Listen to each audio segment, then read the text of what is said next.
Across history, great powers marched into these mountains, convinced they could shape the destiny. The Persians, Alexander the Great, the British Raj, the Soviets, the Americans, they all came in strength, but they all left in defeat. This is Afghanistan, the graveyard of empires.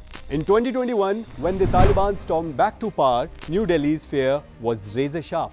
The new regime, raised, armed and sheltered across the border, would immediately fall into Pakistan's waiting arms. And Islamabad was triumphant. Even Imran Khan celebrated that Afghan had broken the shackles of slavery.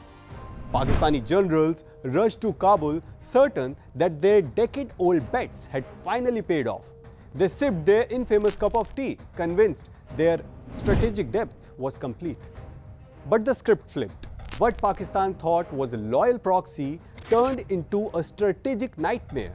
The old poison had resurfaced instantly, the Durand Line.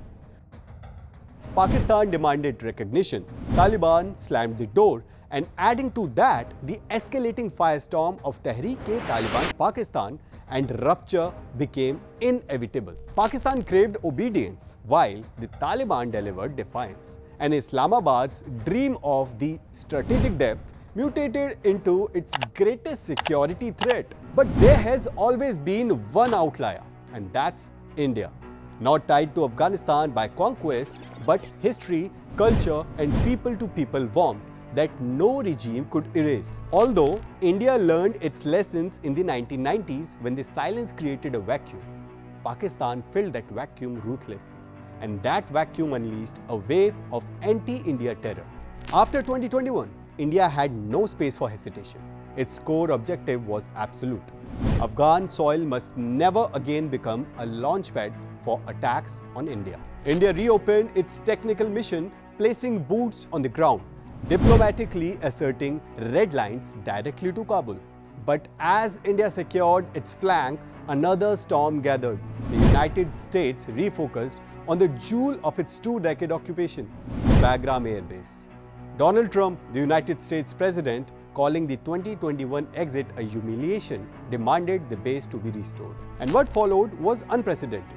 India, Russia, China, and even the Taliban formed a rare regional wall, declaring any foreign base in Afghanistan unacceptable. A rare and open rejection of Washington's demand. And for India, backing Afghan sovereignty was the boldest signal yet. New Delhi is a partner that respects Afghanistan's soil. But then came the diplomatic earthquake. Not for India, but for Pakistan. A shockwave still rattling Rawalpindi's corridors, Taliban Foreign Minister Amir Mutaqqi landed in New Delhi in October 2025. Not for a polite dialogue, but with a message that rewrote the region's script. अफगानियों का हौसले नहीं आजमाया, उसको ज़्यादा छेड़ना अगर लोग करता है तो वो एक बार अंग्रेज से पूछे, फिर सोवियत यूनियन से पूछे, फिर अमेरिका से पूछे, फिर नाटो से पूछे, ताकि वो आपको थोड़ा समझाए कि भाई अफगानिस्तान के साथ ऐसा खेल करना ये अच्छा नहीं है. It was a time for a reset. India responded with steel, signaling that its mission in Kabul would be upgraded to a full embassy. The message to the region was explosive. Tensions hit fever pitch when Pakistan launched an airstrike. Weeks later, the Taliban supreme leader ordered the construction of Kunar river dams and held the Taliban publicly responsible for terror attacks. This 1-2 escalation confirmed the new reality. The region's geopolitics had merged into one high-stake theatre. Meanwhile, India and Afghanistan are locked in a new trajectory, anchored by trade. The Afghan Commerce Minister's recent visit underscored Kabul's desperation to escape Pakistan's suffocating border chokehold. And let me tell you this, India's engagement isn't merely neutralizing Pakistan. It is a direct counterweight to China's push to drag the CPEC through Afghanistan. And by building this new bridge to Kabul, India is doing more than protecting its interest. It is reshaping the power balance. Let me tell you this, that this is not a moral endorsement. This is a strategic realism, and for India, engaging with Kabul is not an option anymore. It is a geopolitical necessity.